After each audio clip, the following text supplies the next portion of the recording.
Buenas tardes, damos inicio a la segunda parte con el doctor Joel Rodríguez Aldaña, con la ponencia de errores frecuentes al publicar un ensayo clínico y en el envío de un artículo científico. Director general del Centro Multidisciplinario de Diabetes de la Ciudad de México. Fue subdirector de la investigación de la Secretaría de Salud del Estado de Hidalgo, del 2001 al 2018, asesor de la Subdirección General de Medicina del ISSSTE desde el 2007, en manejo de diabetes por etapas, y también actualmente asesor de la Secretaría de Salud del Gobierno de la Ciudad de México. Ha presentado 194 trabajos en congresos nacionales e internacionales, asesor de 45 tesis de posgrado, coautor de 7 libros acerca del manejo de la diabetes, autor de 20 capítulos en libros sobre geriatría, epidemiología de la diabetes y sus complicaciones.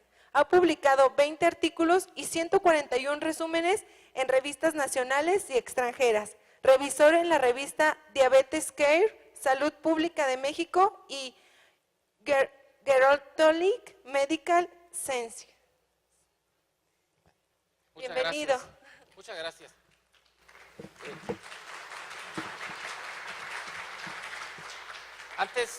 Antes de platicar unos minutos sobre el tema que se me encomendó, quisiera hacer la presión de que no soy asesor del gobierno de la Secretaría de Salud del Gobierno de la Ciudad de México. Que estaba haciendo unas precisiones a mi cargo. Voy a hablar durante algunos minutos con ustedes sobre los errores al publicar ensayos clínicos y al enviar artículos científicos. Para esto, si me da la siguiente, por favor, les quiero hacer una breve presentación de lo que ha sido mi existencia en lo relevante para estar hablando con ustedes sobre este tema. Yo me formé como médico internista y establecí una escuela de diabetología en América que nos ha permitido formar en línea profesionales en este campo desde Alaska hasta la Patagonia. Hemos tenido alumnos en España, en Inglaterra, en la República Dominicana, en todos lados. Desde 1974 hasta 1995 trabajé como traductor de publicaciones médicas inglés-español en una de las editoriales conocidas. En la Facultad de Medicina comencé a dar clases en 1980 y cuando se modificó el programa el currículum de la carrera de medicina, tuve la extraordinaria oportunidad de ser fundador del Departamento de Epidemiología Clínica de la UNAM, en donde di clase durante 17 años sobre temas relacionados con lo que les vengo a platicar. No he dejado de documentarme desde entonces.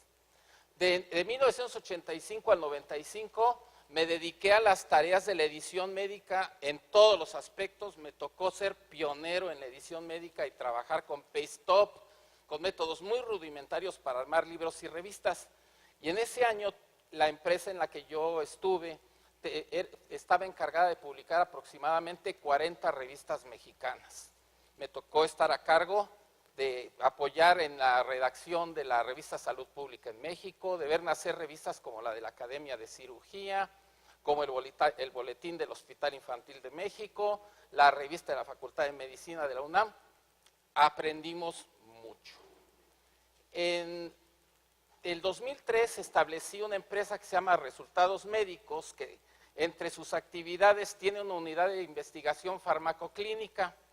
En los últimos años, desde que la establecimos, hemos participado en 31 estudios clínicos controlados, principalmente en el campo de la diabetes, con una aleatorización por lo menos de 3 pacientes. Hemos aleatorizado más de 300 pacientes en nuestro centro. Sabemos de qué se trata. Y en el 2009 establecimos el Centro Multidisciplinario de Diabetes, que es el que se encarga de las actividades de educación continua. Yo les vengo a hablar entonces de una experiencia de más de 30 años con los estudios clínicos como en el plano docente, de más de 30 años como editor, con trabajo muy intenso editorial, y de cerca de 15 años en la ejecución de ensayos clínicos controlados. Entonces, para preparar esta presentación, de cuya invitación agradezco a todos los que tengo que agradecer, les voy a contar 3 historias paralelas. La que sigue, por favor. Hablando un poco de los antecedentes, hay una enorme riqueza en la historia de los estudios clínicos controlados. Hay libros históricos en donde se describen los métodos que en la antigüedad se podían considerar intervenciones controladas. Sin embargo, les quiero recomendar mucho, porque lo terminé utilizando para no saturar esto de un perfil histórico, un artículo, la que sigue por favor, que se publicó recientemente en el New England Journal of Medicine, y que en donde la primera autora es la doctora Laura Bodwell, pero hay gente de la Escuela de Historia de la Universidad de Harvard y de la historia, y del Departamento de Historia de la Universidad de Yale. Este artículo lo van a estar viendo varias veces, porque el artículo pasa de lo extraordinario, de los avances, de los pioneros en los estudios controlados, a la realidad que todos necesitamos saber en la actualidad. Al principio del artículo se señala que a medida que el papel de la ciencia en medicina aumentó a finales del siglo XIX, se quiso mejorar el rigor de la investigación clínica. Ya no se valían las observaciones anecdóticas o empíricas. Al principio de ese siglo habían aparecido muchas técnicas para eliminar sesgos, incluyendo cegar a las personas que recibían la intervención, la asignación alternativa a grupos terapéuticos y el análisis estadístico. La que sigue, por favor. Esta es la portada del artículo. No lo vamos a leer todo, vamos a leer lo que podría ser valioso para la conducción de este tema. Pero les recomiendo, como les decía, mucho leerlo. Este es un imperdible, no tiene desperdicio, como se comenta. La que sigue, por favor. En este artículo se reconoce el enorme papel que tuvo Austin Bradford Hill para formalizar los métodos de los estudios clínicos controlados en la década de 1940. En esos tiempos, las empresas farmacéuticas no estaban interesadas en patrocinar estudios clínicos controlados. El primer país que invirtió en la realización de estudios clínicos controlados fue precisamente Inglaterra, preocupado sobre todo para evaluar la eficacia de las medicinas para tratar la tuberculosis. Aún entonces había comentarios a favor, había comentarios en contra, se decía que se iba a deshumanizar la medicina si los pacientes entraban aleatoriamente a una cosa o la otra. Pero esto se justificó por la necesidad de contar con evidencia confiable, más allá de los testimonios de los fabricantes al haber aparecido nuevos fármacos. La que sigue, por favor. Este fue Austin Bradford Hill. Es un personaje que debemos de conocer. Bradford Hill se considera el padre de las estadísticas médicas. Esta es la portada de su pequeño libro de estadísticas médicas, que pues, yo tengo la fortuna de tener allí en mi biblioteca. Bradford Hill, interesantemente, es un ejemplo de estudio, de acuciosidad, de creatividad, de innovación. Sí, a pesar de que está reconocido como el padre de la estadística médica, Bradford Hill ni era médico ni estudió matemáticas. El último trabajo de Bradford Hill fue como piloto de un avión de guerra en la Primera Guerra Mundial. Es un hombre que se construyó empíricamente y que publicó los primeros diseños de buenos estudios clínicos controlados. Yo los invito a googlear la vida de este hombre extraordinario, porque él fue realmente en todas las publicaciones que ustedes busquen, él fue el que puso las bases de cómo hacer un buen ensayo clínico. La que sigue, por favor. En el artículo se señala, como ya les decía, que el gobierno de Inglaterra fue el primero que empezó a financiar los estudios clínicos, como lo muestra la línea azul al principio, que después fue descendiendo y cayendo, y posteriormente el Departamento de Salud Pública de Estados Unidos entró al quite, ocupó el lugar que habían ocupado los ingleses al principio, y fue la fuente principal de financiamiento de estudios clínicos controlados en el mundo hasta que la industria farmacéutica vio la necesidad, vio la oportunidad y vio el negocio que representaban los estudios clínicos controlados, y en la actualidad, como lo muestra la línea verde, es la fuente principal de financiamiento de estudios clínicos controlados. Esto lo vamos a complementar más adelante al ver la triste historia. La que sigue, por favor.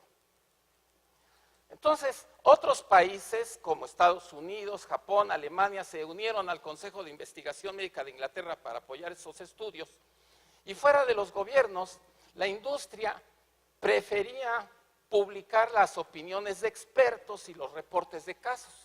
Pensaban que los médicos con eso estaban satisfechos y no necesitaban contrastar la evidencia de las intervenciones.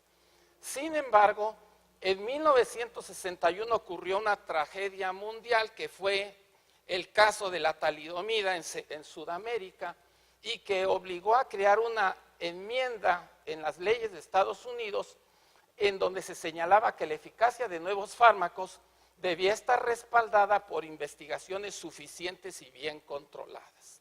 La talidomida se aprobó, para lo que ustedes saben, para ocasionar malformaciones congénitas en miles de niños, porque les parecía que no era mala, porque les parecía que estaba bien administrarla como analgésico en mujeres embarazadas. La que sigue, por favor. La era moderna, la siguiente, surge por la colaboración de muchas personas, algunas de ellas que tuve yo la oportunidad de conocer. Otro imperdible en este campo fue el doctor Tom Chalmers. El doctor Tom Chalmers es uno de los gigantes en el diseño de estudios, fue uno de los gigantes en el diseño de estudios clínicos controlados y el padre de las revisiones sistemáticas y los metaanálisis. Chalmers fue un crítico constante de todo lo que no se comparara.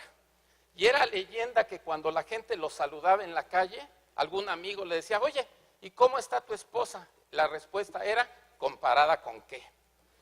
Tom Chalmers fue brillante, extraordinario, él al final de su vida hizo reflexiones sobre la obsolescencia del currículum para enseñar medicina, algo que todavía persiste, y dejó artículos extraordinarios, sobre todo en el New England Journal of Medicine, sobre revisiones sistemáticas y metaanálisis. La que sigue, por favor.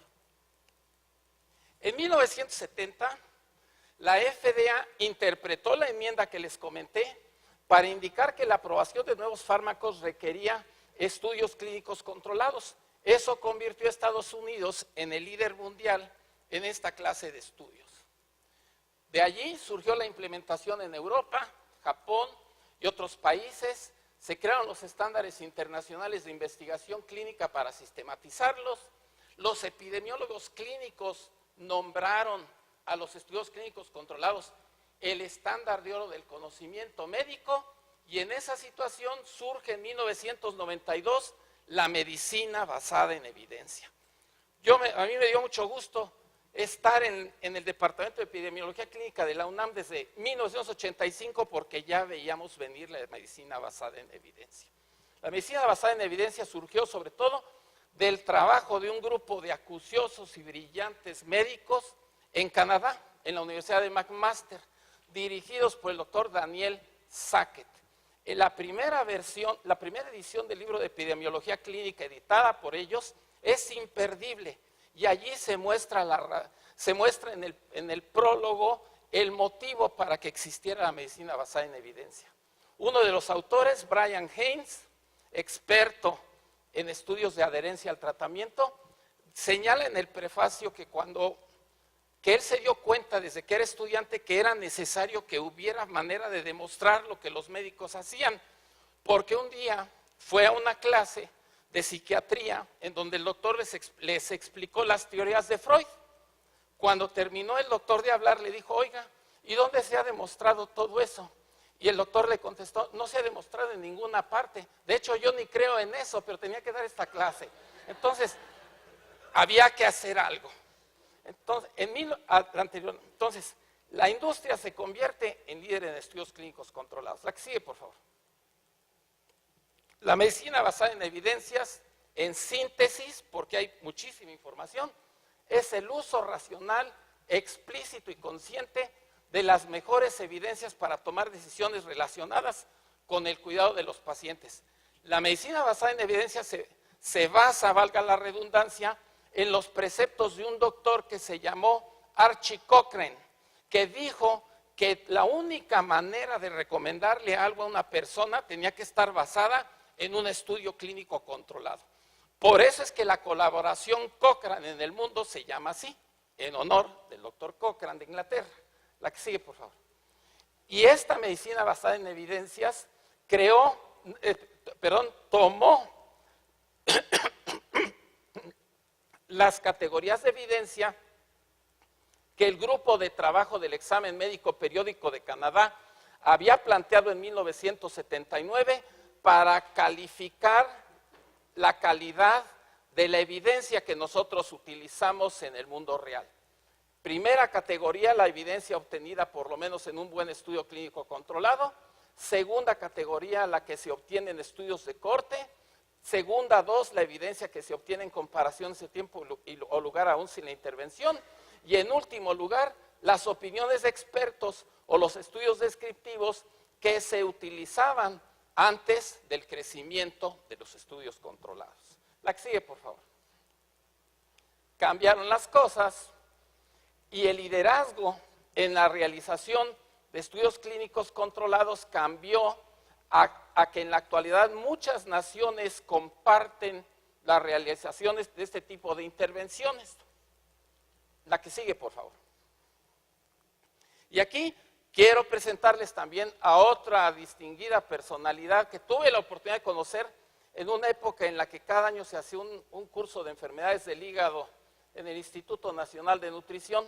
El doctor Harold Kohn era el jefe del Departamento de Enfermedades del Hígado en la Universidad de Yale y tuve la oportunidad de verlo en varias ocasiones en México dando sus conferencias. Kohn era impresionante, era un monstruo de erudición que siempre estaba al día y antes de la era digital conseguía información donde uno no sabía, donde uno no se podía imaginar. Kohn retomó o tomó 3 años después que el grupo canadiense estas categorías y decía que en este mundo, en la práctica de la medicina, hay 4 jerarquías. Hay 4 jerarquías en orden de valor. En primer lugar, los estudios clínicos controlados. En segundo lugar, los esfuerzos honestos. Decía como que podía ser un estudio de cortes de 10, de 20, de 30 años, como el estudio Framingham. En tercer lugar, las observaciones interesantes. La descripción de una nueva enfermedad que nadie conocía. Y finalmente y tristemente, la basura anecdótica. La que sigue, por favor. ¿Cuál es el diseño actual de los estudios clínicos controlados? Vamos a ir a la esencia del tema. La siguiente, por favor. La esencia de los estudios clínicos controlados en la actualidad se resume en la declaración Consort. La declaración Consort surgió de una serie de contactos, de acercamientos que tuvieron 2 grupos internacionales para definir cuáles son los elementos de un ensayo clínico controlado. Ya hemos dicho que los ensayos clínicos controlados son la mejor forma de comparar la eficacia de distintas intervenciones. Son los únicos, en teoría, que permitirían inferir la causa y el efecto y afectar directamente la atención médica. Pueden ser únicos o parte de varios, y en ese caso combinados como metaanálisis. La que sigue, por favor. Por lo tanto, es razonable, dijeron estos autores, que se necesiten estándares más altos para los estudios que reportan estudios clínicos controlados que los otros tipos de estudios, como los reportes de casos o los estudios de cortes. Eso es lo que dicen los expertos, pero vamos a seguir viendo durante la presentación lo que se comenta en el artículo de los historiadores de Harvard y de Yale. La que sigue, por favor. En 1994, 2 grupos independientes, como les comenté, publicaron propuestas sobre lo que debería de tener un estudio clínico controlado para publicarse. ¿Qué es lo que debería haber allí? Como en todos los estudios, en los controlados también pueden ocurrir sesgos.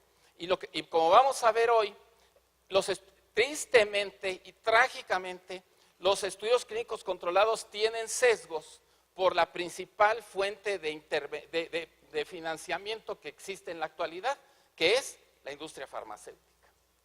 Por lo que es indispensable que estén bien realizados y bien reportados. El lector de un buen estudio clínico controlado no debe estarse imaginando qué es lo que a lo mejor se hizo. Debe de saberlo con claridad. La que sigue, por favor. Consort quiere decir estándares consolidados para reportar estudios. La siguiente, por favor. Esta es la evolución o el diagrama de flujo de los pacientes que están en un estudio clínico controlado. En este diagrama aparecen hasta arriba los pacientes registrados o elegibles, los que no se aleatorizaron, los que salieron del estudio y el motivo por qué, y los que se aleatorizaron para recibir la intervención y o que funcionaron como controles. Vamos a ver esto en un poco más de detalle en español. La que sigue, por favor. Después de ver las metas. La meta de Consort es ofrecer una estructura que ayude a los investigadores y a los lectores a producir los mejores reportes sobre estudios clínicos controlados. Primera conclusión que les dejo. En la actualidad hay una iniciativa mundial para que todas las publicaciones científicas en donde se reporten estudios controlados esté alineada a los requisitos de Consort. Esto es algo, ya un hecho inequívoco. Este es el paradigma de nuestros tiempos. Consort entonces se unió de los estándares para reportar estudios SORT y el grupo de trabajo Asilomar sobre recomendaciones para publicar estudios clínicos en literatura biomédica. Esto lo escribió el doctor Charles Williams, que dirige un grupo Cochrane de oncología. La que sigue, por favor.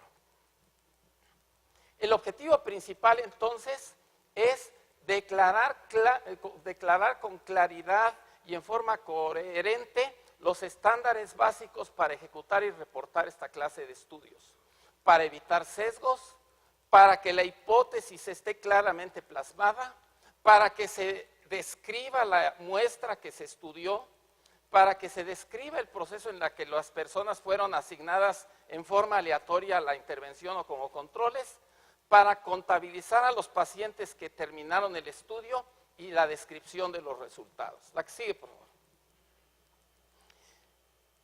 El primer reporte de Consort se publicó en forma breve en el JAMA en 1996.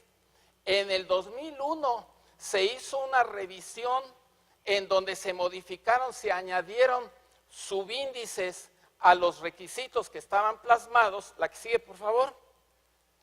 Y en el 2010, en la que ahora ya es la página de Consort, que se puede ver en internet y de la que se pueden bajar los documentos, se publicó la última lista de información que debe tener un estudio clínico controlado en cualquier parte del mundo.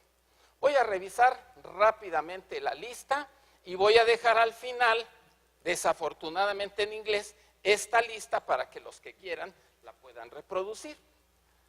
La anterior, por favor. Vamos a ver esto con rapidez. Un estudio clínico controlado en la actualidad es publicable si tiene un título y resumen, en donde el título diga que se trata de un estudio clínico controlado y aparezca un resumen estructurado que tenga diseño, métodos, resultados y conclusiones. Eso debe de aparecer verbatim, textualmente. Una introducción donde venga la base científica y la justificación, los objetivos específicos o la hipótesis. El diseño debe de señalar la descripción y la relación de cómo fueron asignadas las personas y los cambios importantes que puedan haber ocurrido después de iniciar el estudio y los motivos. La siguiente sección se refiere a los participantes, en donde se incluyen los criterios de elección, el área clínica, dónde se hizo el estudio, pacientes de terapia intensiva, niños, embarazadas y cuántos sitios participaron en la recolección de datos. La que sigue, por favor. El enunciado 5 se refiere a las intervenciones por grupo y los detalles que permitan replicarlo, Los resultados clínicos que se distinguen de los resultados numéricos, al llamarlos outcomes, incluyendo primarios y secundarios, y los cambios después de iniciar, el tamaño de muestra y cómo se calculó, y la explicación de los análisis parciales y las guías para terminar. Después, la secuencia detallada de la aleatorización, la que sigue por favor. La forma en la que se hizo el ocultamiento de los pacientes para que no supieran que estaban recibiendo la intervención o no la recibían, y los métodos estadísticos. La que sigue por favor. El enunciado 13 se refiere a la entrada de los pacientes, el 13b a las pérdidas, el 14 es el reclutamiento en periodos y seguimiento y los motivos por los que terminaron, el 15 es la tabla famosa de la demografía, cuántos pacientes entraron, hombres y mujeres, media de edad y los rasgos clínicos del problema que se atendió. La que sigue por favor. El 16 se refiere a los resultados, a los números de participantes por grupo, el 17A a los resumen por grupo y efecto, el 17B el tamaño absoluto y relativo del efecto, los análisis adicionales por subgrupos y ajustados, y el 19 los eventos adversos. Como ustedes pueden ir viendo de manera panorámica, esto no es fácil. Llenar una lista así requiere de muchos recursos, y eso es parte del motivo por el que en la actualidad los estudios controlados están en la situación que veremos dentro de unos minutos. La que sigue, por favor. Los últimos enunciados de Consort de la última versión del 2010 incluyen las limitaciones, las fuentes potenciales de sesgos, las imprecisiones, la validez externa. Vamos a hablar un poco de la validez externa en un momento. La compatibilidad del estudio con los resultados, los riesgos y sus beneficios. El registro del estudio, dónde está registrado, dónde se puede obtener el protocolo, y las fuentes de financiamiento y otros apoyos, incluyendo el papel de los patrocinadores. Este es en la actualidad el estándar de oro para evaluar intervenciones en humanos. Todo el mundo se ha alineado a esto, pero de estas intenciones a la realidad hay algunas cosas que ustedes necesitan saber y que eran el motivo de mi presentación: los riesgos, los problemas, los peligros, todos. Vamos a ver esos riesgos y esos problemas desde el punto de vista clínico, desde el punto de vista ético y desde el punto de vista económico. La que sigue, por favor. Muy bien, ya sabemos qué se tiene que hacer, pero ¿cuál es la evidencia? ¿Cómo está en la actualidad la utilización de estudios clínicos controlados? ¿Qué está pasando con esta lista que les presenté? La que sigue, por favor. Hopwell y colaboradores publicaron en el 2010 un artículo en donde analizaron las características de los estudios controlados que aparecieron en PubMed hasta diciembre del 2006. En PubMed encontraron 616 estudios, 477 con diseño paralelo, o sea, 2 grupos de pacientes desde el principio hasta el fin, y 100 con diseño cruzado. Los pacientes recibieron una intervención al principio y después los cambiaron a otra. Y 39 estudios con otras clases de intervenciones. Este encabezado lo van a estar viendo en los siguientes slides para ver en dónde se están haciendo estudios clínicos controlados. El 90% de los estudios controlados son de las especialidades médicas, de oncología, de cirugía cardiovascular, de cardiología. El 10% son de medicina general. Y el diseño predominante, como ustedes pueden ver, es el paralelo. La que sigue, por favor. Por tipo de especialidades, las que mandan en todos los diseños son la cardiología, principalmente en cuanto al número de asignaciones. ¿Y por qué creen que es la cardiología? Porque el financiamiento en el área cardiovascular es de los más grandes del mundo. La que sigue, por favor. Al revisar la posición, ya les mostré lo que se recomienda, que todos los estudios todos los estudios avalen o citen la declaración Consort como fuente como referencia. En el 2006, el 56% de los estudios clínicos controlados que se publicaron no se basaban en los criterios de Consort. Se publicaron utilizando los criterios que los autores decidieron. En los diseños paralelos, el 52%, en los cruzados, el 70%. Entonces, en el mundo real, a pesar de la declaración, muchos estudios siguen sin apegarse a los requisitos que planteó Consort. La que sigue, por favor.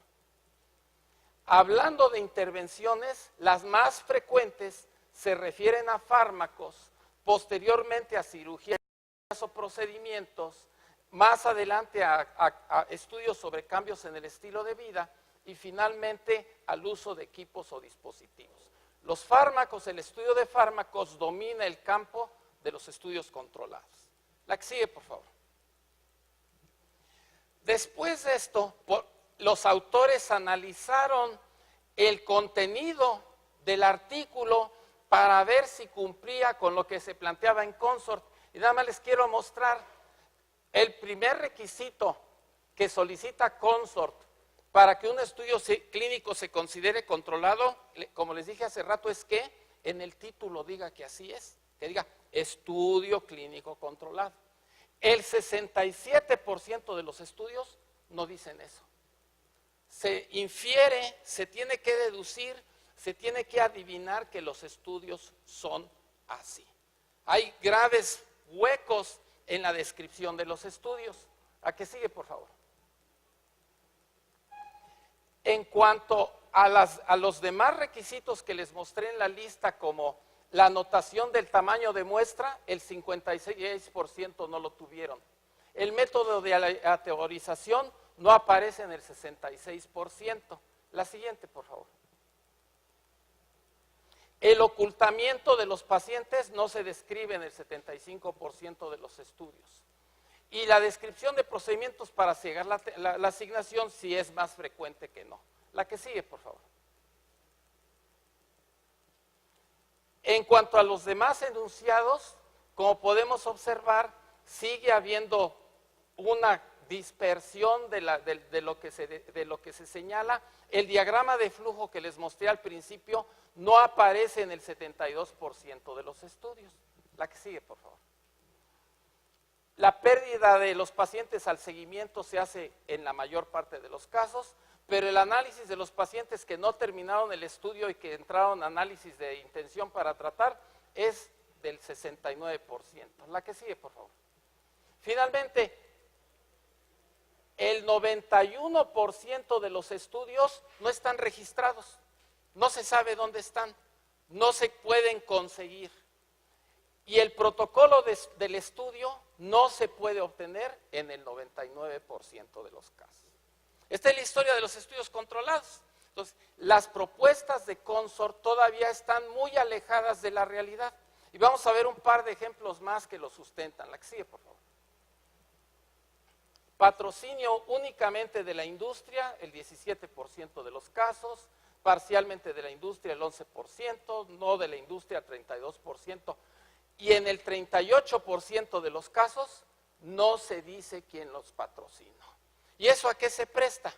A la suspicacia o a la manipulación de lo que se está presentando. La que sigue, por favor. La que sigue. ¿En qué revistas aparecen los estudios? En las de especialidad. La que sigue, por favor. ¿Y qué clase de intervenciones? Como ya decíamos, pues principalmente son farmacológicas. La que sigue. La que sigue. La conclusión de este importante artículo es que si los reportes de estudios clínicos controlados no son completos y transparentes, es difícil que los lectores valoren la conducción y validez de un estudio o que puedan repetirlo, hacerlo en otro lado, o distinguir estudios sin sesgos o con resultados dudosos. Consort es la herramienta indispensable para el reporte adecuado de estudios clínicos. La que sigue. Y se llega a la conclusión de que más revistas deben apoyar y adherirse a esta iniciativa. incorporar la lista y el diagrama de flujo en el procedimiento de revisión e incluir estos requisitos en las instrucciones para los autores. Sin esto, no se podrán ofrecer los beneficios de los estudios clínicos para los que han sido diseñados. Del mundo de la propuesta a la evidencia sigue habiendo una enorme brecha y los problemas no terminan aquí, como veremos a continuación. La que sigue, por favor. ¿Cuáles son las limitaciones de los estudios controlados? La siguiente, regresemos ahora a las páginas internas de este artículo. La que sigue. Los autores de este artículo señalan que en la actualidad los estudios clínicos controlados son el estándar de oro inexistente en investigación. Y aquí van a ver los argumentos. En primer lugar, los estudios controlados no han logrado monopolizar la producción de información médica. Si son lo ideal, ¿por qué no todas las intervenciones se valoran así? Los métodos antiguos, incluyendo series y reportes de casos, siguen siendo valiosos, no se pueden descartar. Además, siguen apareciendo métodos innovadores de investigación observacional, como los estudios de eficacia comparativa que se pueden hacer en registros de pacientes. Los médicos, además, siguen confiando en la explicación fisiológica y en datos empíricos, en la observación no sistematizada, como se suele decir. La que sigue, por favor. Aunque los estudios clínicos se han convertido en estándar en investigación farmacológica, ha sido más difícil aplicar los estudios clínicos controlados en otras áreas como psicoterapia o cirugía. Los autores señalan que, por ejemplo, en cirugía cardiovascular es muy común que se hace un estudio clínico de 5 años, se incluyen 10,000 personas a las que se les hace un procedimiento. Y cuando el estudio se publica, los cirujanos cardiovasculares encontraron algo que es mejor. Mejores materiales de sutura, otras formas, al cabo de 5 años, avanzan tanto que el estudio se vuelve obsoleto. Y se tiró el dinero. Hay discrepancias entre el tiempo necesario para desarrollar un estudio controlado y el ritmo acelerado que en la actualidad tiene la innovación. La posibilidad de información, el acceso a la información en nuestros tiempos no tiene precedentes. Y los investigadores, los especialistas, los médicos se pueden comunicar en tiempo real a cualquier parte del mundo. Entonces, si algo es útil, su aplicación puede ser mucho más rápida que lo que tardaría en demostrarse en un estudio clínico. Entonces, a pesar de estar bien hechos, hay estudios clínicos controlados que no han logrado influir en la práctica de la medicina. La que sigue, por favor. A pesar de que son aceptados, además, algunos estudios clínicos terminan careciendo de validez externa, no sirven en el mundo real. Se desarrolla una molécula para tratar un problema de salud y a la hora de utilizarla en la farmacovigilancia se ve que tiene efectos secundarios que no se conocían, que la gente no los utiliza o que incluso los rechaza. Y esto se debe a que los criterios de inclusión son inadecuados y los resultados clínicos son más relevantes que lo que plantea la intervención. Hay problemas éticos porque si un estudio se plantea para 10 años, pues la aprobación del fármaco va a tardar lo mismo mientras aparecen los resultados. El obligar a los médicos a realizar estudios clínicos controlados para demostrar lo que están haciendo ha limitado la producción científica. Los mensajes como los de Harold Kohn son muy trascendentes en la comunidad científica y alguien puede decir, no, es que mientras yo no tenga recursos para hacer un estudio clínico controlado, no puedo demostrar o no puedo decir que lo que estoy haciendo es útil. Y finalmente, y aquí entra uno de los graves problemas de riesgo en los estudios clínicos controlados, es que el costo para hacerlos ha ido creciendo. Los autores señalan que un estudio clínico controlado fase 3 en la actualidad cuesta $30 millones.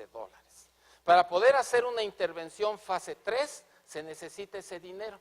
¿Quién tiene ese dinero? No lo tienen los gobiernos, no lo tienen pequeños grupos. Esto lo tienen las empresas con ese potencial económico. Y al tener el dinero para hacer el estudio, también tienen el control de los sesgos. La que sigue, por favor. Estos $30 millones provienen de los enormes costos administrativos y económicos de estos estudios y han obligado a que el flujo de esta clase de investigaciones se esté trasladando a Norteamérica, a Europa Occidental o a Japón para responder o para satisfacer los intereses de las regiones industrializadas. Se está favoreciendo la publicación de estudios sobre enfermedades cardiovasculares, sobre cáncer, sobre enfermedades poco frecuentes. Y el estudio de enfermedades que podían resolver padecimientos parasitarios o infecciosos en comunidades deprimidas, pues no le interesa a nadie. En los países en donde no hay control económico de estos estudios, esto aumenta muchísimo los costos y por eso en Estados Unidos se generó un acta del siglo XXI para que en lugar de hacer más estudios clínicos, se hicieran estudios más eficaces. Hay sesgos de interés para que se aprueben los estudios más costosos y esto genera que los patrocinadores quieran encontrar resultados favorables cuando ellos los pagan. Y esto ha generado también un sesgo que se conoce desde hace décadas de que solo los estudios que dan buenos resultados se publican. Lo que da malas noticias nadie lo quiere saber y se esconde. La que sigue, por favor. Por otro lado, y nosotros interactuamos con ellos, los estudios clínicos controlados han creado una industria que se llaman las organizaciones de contratos de investigación. Llegan a un centro de investigación como el que nosotros tenemos y nos dicen, fíjense que tenemos un nuevo producto para la diabetes que queremos comparar con lo que ya hay y queremos ver si están interesados, que nos firmen una carta un convenio de confidencialidad y veamos cuántos pacientes pueden reclutar y demás. Esas empresas, esos intermediarios entre los patrocinadores y los investigadores representan 25,000 millones de dólares y ha hecho que los centros académicos dejen de hacer estudios clínicos y la investigación se traslade a organizaciones privadas. Cada vez se desarrollan menos productos con beneficios en salud pública y hay serios cuestionamientos éticos y políticos por todas estas tendencias. La que sigue, por favor. Además de todo esto, hay riesgos con los estudios controlados. Yo tuve que quitar muchos slides, pero les puedo contar dos historias para ilustrar dos de los grandes riesgos de los estudios controlados. En mis años de residente apareció un libro clásico sobre hepatitis viral. El autor de ese libro fue el doctor Saul Krugman. El doctor Krugman hizo un estudio clínico controlado histórico en el conocimiento de la hepatitis viral. Para este estudio tomó un grupo de personas a las que se les picó con agujas que se sabía con las que se habían picado personas que tenían hepatitis clínica. Los picaron. Y a otros no. Y de esta forma Krugman pudo demostrar la historia de la hepatitis B. Krugman pudo ver que hay un grupo como del 15% de personas que no desarrollan síntomas, no tienen viremia, no tienen nada. Otro grupo que desarrolla la enfermedad clínica y otro grupo que puede desarrollar cirrosis con todas sus complicaciones o cáncer del hígado. El problema es que Krugman hizo sus grupos con niños con retraso mental, con presos en cárceles que no tenían en esa época la posibilidad de defender sus derechos y de impedir que les hicieran eso. Krugman dio un paso, su libro es clásico y todos sabemos ya cómo se inocula la hepatitis B, pero lo que hizo Krugman en esa época pues fue criminal. La aleatorización desconocida es uno de los riesgos. La exposición de los sujetos a una intervención peligrosa es uno de los riesgos de los estudios controlados. El otro ejemplo que les quiero dar en cuanto a los riesgos es el del plagio en la publicación. En mis tiempos también en la residencia había un libro muy famoso de endocrinología, que además era muy ameno. las partes más difíciles, más áridas de la bioquímica se aprendían muy bien. El autor de ese libro era el jefe de endocrinología de la Universidad de Yale y además era el editor de la revista oficial de la Sociedad de Endocrinología de Estados Unidos. Un día llegó a la revista un artículo publicado por una doctora joven de alguna parte de Estados Unidos, y el doctor lo revisó y le contestó a la doctora que el artículo tenía deficiencias, que la felicitaba por su esfuerzo, pero que siguiera intentando y ya, le rechazó el artículo.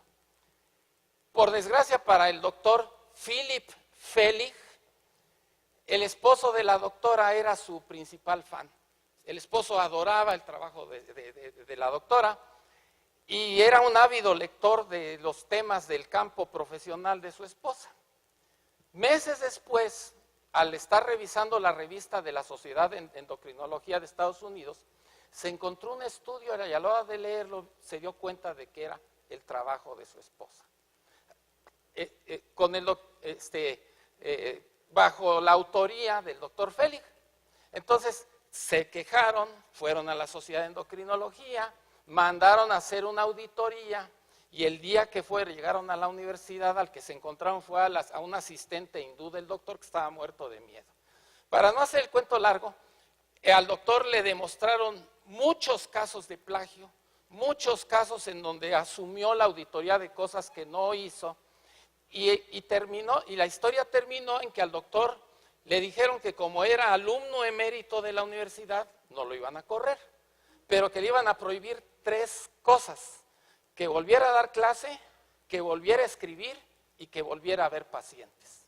Entonces el plagio y la asignación equivocada o la asignación por engaños son 2 de los grandes riesgos de los estudios controlados. Y esto sigue ocurriendo. La que sigue, por favor. Les voy a dar como un ejemplo de plagio o un ejemplo, y quité el slide de una fotografía de la película esta del escritor fantasma. ¿Se acuerdan del escritor fantasma? De una persona a la que le pagaban por hacer libros que salían con otro nombre. El año pasado se publicó un artículo en donde se analizó la aportación científica de los principales investigadores en el campo de la diabetes. Aquí pueden ver ustedes el número de publicaciones distribuido por los autores. La que sigue, por favor, pero en la siguiente pueden ver ustedes con más claridad a lo que me quiero referir. Hay un grupo de 110 médicos en el mundo que son los que están publicando en el campo de la diabetes. Y además hay un grupo pequeñito de 11 que publica casi lo que publican los 110. La que sigue, por favor. Miren en la parte de arriba. Los 110 publicaron en el periodo de 1993 al 2013 1,227 artículos. Los otros 11 en 20 años publicaron 397. Estamos hablando de artículos con miles de pacientes, 10,000, 20,000, 30,000. En otras palabras, estamos diciendo que en 20 años 11 médicos atendieron o vieron o supervisaron la atención quizás de 1,000,000 de pacientes por cabeza. ¿Eso es posible? No es posible. La única forma de que eso sea posible es con la suplantación de identidad. Estas personas no son autores de lo que publicaron. La que sigue, por favor. Y para terminar de concretar mi comentario, les muestro este otro artículo que se acaba de publicar en Biomed Central. En los artículos sobre Consort dicen, los elogios a Consort son siempre, es tan bueno Consort que se está publicando en las mejores revistas del mundo. Se hizo un análisis de algunas de las principales revistas del mundo por un grupo de observadores independientes que incluyó al Annals of Internal Medicine, el British Medical Journal, JAMA, Lancet, el New England Journal of Medicine y PLOS Medicine, para revisar si estos artículos habían sido patrocinados, si eran comerciales de los patrocinadores y no estudios controlados. Se encontró como estudios probables 5 del Annals, 15 del British Medical Journal, 20 del JAMA, 58 del Lancet, 92 del New England Journal of Medicine y 4 de PLOS Medicine. La que sigue, por favor. Y aquí está en el análisis final las revistas, los artículos que definitivamente los autores consideraron que no eran publicaciones científicas, eran comerciales disfrazados de estudios clínicos controlados, 21%. La que sigue, uno de cada 5. La que sigue, por favor. Entonces, se vio que había una clara relación entre el ocultamiento de los patrocinadores y el hecho de que los artículos fueran comerciales. La que sigue, por favor. Y se vio que además los patrocinadores estaban metidos en el diseño, en el análisis y en los reportes. La que sigue, por favor. La conclusión de los autores de este artículo es que los objetivos mercadológicos no deberían influir en el diseño y en la hipótesis de los estudios clínicos controlados. La realidad en este año es otra. La quinta parte de los estudios clínicos controlados que se publican en las 6 revistas, en 6 de las revistas más prestigiadas del mundo, se hicieron con objetivos mercadológicos. Pero los lectores no los reconocen. Los lectores no saben en muchas ocasiones de qué se trata. Y por eso se recomienda que los patrocinadores, los comités de ética, los editores, los revisores y los lectores los aprendan a identificar. La que sigue. Los estudios mercadológicos se originan porque los fabricantes siguen controlando el diseño, la conducción y el reporte para evaluar sus productos en humanos. La solución sería que los investigadores fueran verdaderamente independientes. Y como les mostré, en la producción científica de los grandes, pues es imposible que la gente que más publica en diabetes realmente esté participando en lo que ellos avalan. De hecho, voy a disgregarme un poco. Hace 4 años en el Annals of Internal Medicine se publicó un estudio donde se analizó el rigor científico de las guías clínicas que se utilizan en diabetes y se encontró que la mayoría están pagadas por la industria farmacéutica. En la lista de los autores, en lugar de llamarlos por su nombre, en ese artículo sensacional, en lugar de llamarlos por su nombre, los autores del artículo pusieron empleado de la industria farmacéutica 1, empleado de la industria farmacéutica 2, empleado de la que sigue, por favor. Conclusión, la que sigue. En este año en la revista Epilepsia Open, estos autores de Italia hicieron una excelente unas reflexiones extraordinarias sobre los estudios clínicos controlados. Los estudios clínicos no pueden desaparecer. Serán la principal fuente de evidencia para basar las decisiones objetivas del tratamiento. No tuve tiempo, pero hay ejemplos sensacionales en la historia de buenos estudios clínicos controlados hechos con muy pocos recursos. Esto solo es posible si los resultados se interpretan en la forma correcta. Es necesario comprender las fortalezas y las debilidades del diseño, la relevancia clínica de los resultados y los factores que pueden afectarlos. En la actualidad, la herramienta que tenemos para evaluar la calidad de un estudio clínico controlado es el checklist de Consort. Todo el mundo se está adhiriendo a eso y si algún día nos encontramos un estudio clínico controlado, la recomendación es sacar nuestro checklist y buscarle cada uno de los elementos. La que sigue, por favor. Los estudios no controlados pues tienen sesgos desde la medición de las observaciones, sesgos de los pacientes y de los observadores. Los estudios controlados son superiores, pero su ejecución puede afectar la validez. Y entre las causas están el diseño, por azar o patrocinio, la que sigue. Y por eso, en todo estudio clínico controlado, los autores hacen una recapitulación de lo que ya les comenté. Debe expresarse el objetivo del estudio, los sesgos de aleatorización, el grupo control adecuado, el poder del estadístico del estudio para identificar diferencias relevantes, el efecto de los criterios de selección para afectar los resultados y su representatividad. La que sigue, por favor. La utilización óptima de los tratamientos, la comparación estadística apropiada, la relevancia de los resultados y el reporte de los componentes cruciales y los sesgos de presentación y discusión de resultados. La que sigue. Voy a terminar con una breve editorial que escribió Drummond Rennie en Nature, en una de las revistas mejor calificadas del mundo. Rennie es un histórico, es un personaje que ha pasado por la edición de las principales revistas del mundo, como el JAMA y el New England Journal of Medicine. La que sigue, por favor.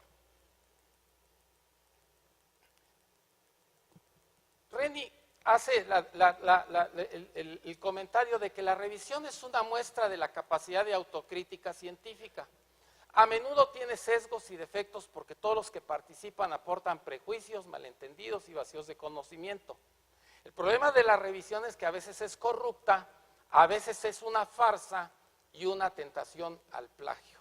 Hace algunos años, un amigo que se llama Arshad Muradian y ahorita está de jefe de endocrinología en la Universidad de Florida en Miami, me decía que él conocía personas que habían sido visitadas por personajes de empresas farmacéuticas y que les decían: doctor, este es el estudio en el que usted va a ser el primer autor. Pues, ¿cuál estudio? Pues este que le estoy presentando. ¿Y de qué se trata? Pues esto y esto y esto. ¿Y esto qué implica? Pues que le vamos a pagar tanto. Dígame, ¿dónde firmo? Entonces, esto es un hecho real. Y no les puedo decir, no les voy a decir en qué revistas me comentó. La que sigue, por favor. La que sigue. Prácticamente, hace 30 años Rennie publicó esto. Prácticamente no hay obstáculos para publicar un artículo. No hay estudio suficientemente fragmentado, hipótesis trivial, referencia sesgada o ególatra, diseño desviado, metodología enredada o sintaxis tan ofensiva que evite que algo se termine publicando. Si alguien tiene el empeño, lo puede publicar. La que sigue, por favor. Y al final hace un recuento de lo que ha ocurrido en los últimos años, comenzando por los casos de fraude en las universidades de Harvard y Yale, la aportación de Ian Chalmers al establecer la base de datos de estudios perinatales que se convirtió en la colaboración Cochrane. El nacimiento de Cochrane surgió de un libro que escribió Chalmers en Inglaterra que se llama Atención del parto normal. En 1986 aparecieron estudios que demostraron sesgos de publicación en estudios clínicos por deficiencias de los autores para enviar los resultados. La que sigue, por favor. En 1989 en Estados Unidos empiezan a definir las reglas de las fallas en la conducta científica y los procedimientos para atender las demandas de estas fallas. Se demostró que la revisión también tenía defectos. En 1989 se realiza en Chicago el primer congreso de revisión de estudios clínicos controlados, incluyendo un estudio para cegar la identidad de los autores a los revisores. En 1993, la colaboración Cochrane descubre sesgos inherentes en publicaciones científicas. La que sigue. En 1996, como ya les comenté, aparece Consort. En 1999, el British Medical Journal decide que los revisores estén abiertos, que todo el mundo sepa quiénes están revisando los artículos. Y en el 2000 llegamos al nacimiento de la explosión de las publicaciones en línea, lo que obliga a crear nuevos modelos de revisión. En el 2004 se establece la regla de que antes de que un estudio se publique, se debe registrar el protocolo y se debe saber dónde está. Pero por lo que vimos en lo que les mostré hace rato, el 1% de los protocolos está registrado. La que sigue, por favor. En el 2006 aparece la Red Network para reunir guías publicadas. En el 2010 la lista Bill para denunciar las revistas depredadoras, las que andan robándose lo que queda tirado por ahí. En el 2014 aparecen otras iniciativas para acreditar y apoyar revisiones. Y el año próximo en Chicago se llevará a cabo el 8º Congreso de Revisores de Publicaciones Científicas. La que sigue, por favor. La que sigue. Quiero terminar entonces dejándoles un mensaje útil. En la revista Trials se publicó el texto que debería de aparecer en cualquier revista en la que se publiquen estudios clínicos controlados. Esto está tomado de las aportaciones de los generadores de Consort. Toda revista en la que apareciera un estudio clínico controlado debería tener en el idioma correspondiente el siguiente texto. Como requisito para enviar un reporte sobre los resultados de un estudio clínico controlado, la revista brasileña de hematología solicita incluir la lista completa y el diagrama de flujo de la declaración Consort. Estos documentos se pueden obtener en esta publicación o en la página web de Consort. Si entran a esa página, ahí los pueden bajar. Que también describe diferentes diseños y tipos de datos para estudios con más de 2 grupos paralelos. La siguiente. Su artículo, por lo menos, debe reportar el contenido de cada enunciado de su lista. El valor de su estudio aumentará notablemente. Al cubrir estos requisitos básicos, facilitará el proceso de revisión y las posibilidades de que su artículo sea publicado. Aquí faltó poner al final, si no las cumple, ni piense que lo vamos a publicar. Entonces, con esto les quiero dejar mi agradecimiento y el mensaje de que el camino para llegar a implementar la evidencia en el mundo real, en el campo de los estudios controlados, todavía es muy largo, pero que hay enseñanzas, hay anécdotas, hay cosas extraordinarias que han ocurrido y que deben hacer que todos nosotros, por el bien de nuestros semejantes, por el bien de nuestro desarrollo profesional, pues nos unamos a este camino. Muchas gracias.